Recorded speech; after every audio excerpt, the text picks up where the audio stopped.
তাহলে এটাই কি দিল আমার পিরিতেরও বেড়া লিচুরো বাগানে? ওইসব মাথার থেকে সব বাদ দিয়া ভালো করে পড়াশোনা কর। না আব্বা, আমি আর পড়াশোনা করলাম না। আমি ওই মেয়েকে ভালোবাসি, তুমি আমাকে ওই মেয়ে হাতে বিয়ে দাও। কি? আরে যে আমার পরে যে আমার কাছে আইফোন দেখতেছেন না, এই আইফোন আমার বাপের দেওয়া, আর বাপের তো আইফোনের অভাব নাই।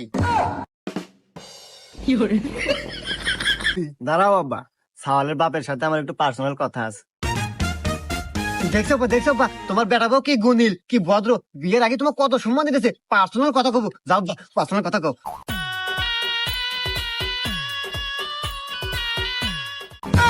ফাইনাল মানে তাহলে আমার বিয়ে কখন? বিয়া আসলে বিয়া বাজান হয়ে গেছে, কিন্তু তোর হাতে না, আমার হাতে। আজকের থেকে মা কাটাইস নু, এখন বাদ যাই। আহা, নারী কি অভিনয় করে রে, অভিনয় জগতে নারী সেরা রে। ওমা, এ